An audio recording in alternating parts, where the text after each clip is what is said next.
Are you tired of feeling like your relationship is just one giant to-do list? If you've ever thought, why does loving someone feel like so much work?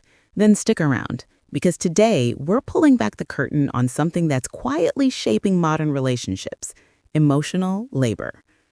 This invisible workload, anticipating your partner's needs, managing their emotions, carrying the hidden mental checklist, might be the real reason so many of us feel burnt out by love. And here's the deal. Once you learn to see it, you can't unsee it. By the end of this video, you'll have the language to talk about it, strategies to rebalance the scales, and hopefully a new perspective on how to make love feel less like clerical work and more like genuine connection. Before we start, hit that subscribe button and turn on notifications. This conversation might just change the way you see your relationships forever, and you don't want to miss what's coming next. The silent burden. What is emotional labor? Let's start simple. What exactly is emotional labor? The term first popped up in sociology back in the 80s. Originally, it referred to service workers smiling through tough interactions, retail workers calming angry customers, or nurses offering comfort while exhausted. In short, people managing emotions, especially others' feelings, as part of their job. But fast forward to now, and the term has leapt out of the workplace and straight into our homes, our friendships, and especially our romantic relationships. In this context, emotional labor is managing your partner's feelings before they even have to ask, keeping track of important dates and tasks so they don't get forgotten, being the designated emotional shock absorber whenever conflict, stress, or miscommunication appears. Here's a small but familiar example. Picture a couple deciding dinner plans. One partner asks, "What do you want to eat?" The other responds, "I don't know, you choose." Who usually ends up running through the list of options, remembering what leftovers are in the fridge or whether money's tight this week? That's emotional labor in micro form. It's invisible work, effort that takes time, energy, and forethought. The tricky part is, because emotional labor is rarely visible, it often goes unrecognized. Unlike emptying the dishwasher or doing the laundry, there's no obvious evidence you've done it. Yet without it, relationships can start to fall apart. Why emotional labor matters. At its core, emotional labor isn't inherently bad. In fact, it's a form of care. If you love someone, of course you want to check in on them or make sure they feel heard. What makes it burdensome is when it's one-sided, done almost exclusively by one partner. It's unacknowledged, treated as if it costs nothing, and it replaces connection. Instead of feeling loved, one partner just feels managed. This disconnect is crucial. Emotional labor only feels like love when it's mutual and recognized. When it isn't, it starts to morph into resentment. Why am I always the one carrying this load? Love's ledger. Who's doing the heavy lifting? Now let's get real.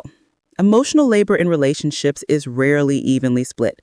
More often than not, it disproportionately falls on women in most of the partnerships. Social science research consistently confirms this. Women carry the mental load of family logistics, social planning, emotional caregiving, and conflict management far more than men. Think of classic patterns. Women remembering birthdays, anniversaries, or scheduling doctor's appointments. Women checking in with in-laws, keeping extended families connected. Women sensing and soothing tension before it explodes into an argument.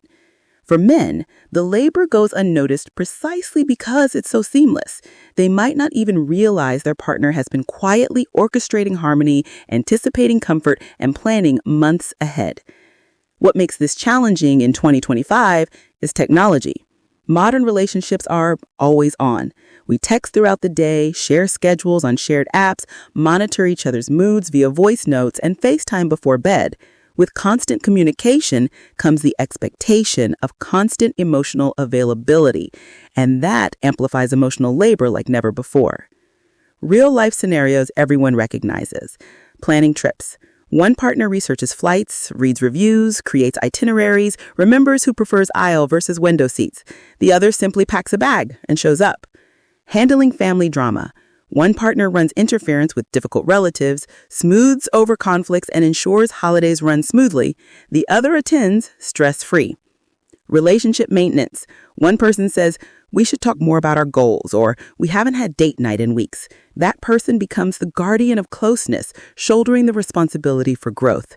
Individually, neither of these tasks look heavy, but together they add up to an invisible mountain. The chorification of connection. Is love becoming a task? Here's where it gets messy. Love used to be idealized as effortless connection, passion, and instinct, but increasingly it's framed like work. We're told that good relationships require effort, constant communication, and deliberate maintenance. That advice is true, but the way it plays out can backfire. Effort, when unevenly distributed, starts to feel like obligation. Consider social media. There's pressure to post the right photos, write the right captions, display the perfect date nights. Suddenly, romance becomes performance. Connection becomes optics. Relationships become brand management. Now, pair this with relationship culture online. Couples are told to constantly check in, schedule closeness, and work through issues with maturity. And while that sounds good in theory, in practice, it can make love feel like homework. Every conversation becomes a growth conversation. Every date night feels like a restoration of intimacy checklist. Zero spontaneity. And here's the paradox. The more we obsess over working on relationships, the more they risk feeling like chores rather than sources of joy. Why this is dangerous. When connection turns into checklists, couples risk three major problems. Burnout, the emotional manager becomes exhausted, resentment builds silently. Loss of joy. What used to be fun, flirting, surprises, effortless intimacy feels like another task. An erosion of vulnerability. Love thrives on play, spontaneity, and imperfection. Overmanaging squeezes the life out of it. Think of it this way. Nobody falls in love over well-balanced Google calendars. They fall in love through laughter, mess, unpredictability, and moments of letting go. That's what the chorification of love steals away. Rebalancing the scales. Practical steps. 1. Acknowledge and name it. The first and most powerful step is simply acknowledging. Emotional labor is happening here. Have the conversation. Say, I feel like I'm carrying the invisible logistics. Can we talk about redistributing it? 2. Audit the invisible work. List out who does what, from big chores to small emotional management. Who plans vacations? Who reminds about bills? Who checks in with family? Sometimes seeing it on paper is eye-opening. 3. Redistribute intentionally. Equal doesn't always mean identical. One partner might hate party planning, but can take over financial planning. The point is fairness, not symmetry. 4. Active participation. Don't wait to be asked. Healthy relationships thrive when both partners initiate care. Something as small as, hey, I planned dinner tonight, can dramatically shift the balance. 5. Gratitude and recognition. Sometimes the difference between resentment and connection is a simple acknowledgement. Saying, thank you for organizing everything this week, turns invisible work into visible care. 6. Self-care and boundaries. Emotional support doesn't mean being a human sponge 24/7. Both partners need room to set limits. Sometimes the healthiest thing you can say is, I don't have the emotional capacity for this right now, but let's revisit later. Beyond the burden, rediscovering joy. Now let's zoom out. Emotional labor isn't just about fairness. It's also about remembering why we do it in the first place, because we care, because we want our partner's lives to feel smoother, lighter, better. The invitation here isn't to eliminate emotional labor, but to transform it from unseen, silent burden into a shared act of intimacy. Imagine a relationship where both partners delight in surprising each other, managing the details, and sharing the weight. And when recognized and appreciated, emotional labor becomes visible proof of love. Think about it. A note left on the counter, an appointment booked so you don't have to, a tough conversation initiated with honesty. These aren't chores, they're acts of devotion.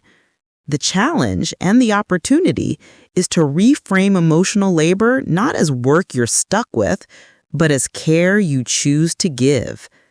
Together. Conclusion. So let's circle back to the question we started with. Is modern love a chore? The answer is it doesn't have to be. Yes, relationships take work, but work doesn't have to mean exhaustion.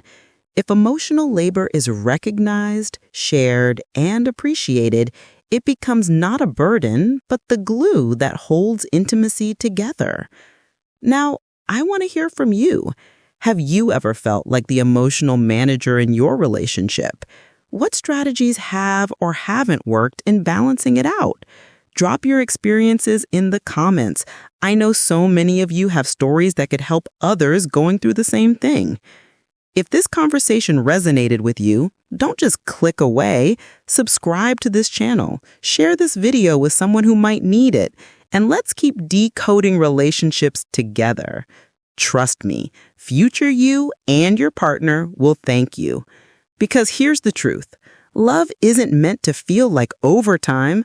With awareness, balance, and care, it can return to what it's always supposed to be: connection, joy, and freedom.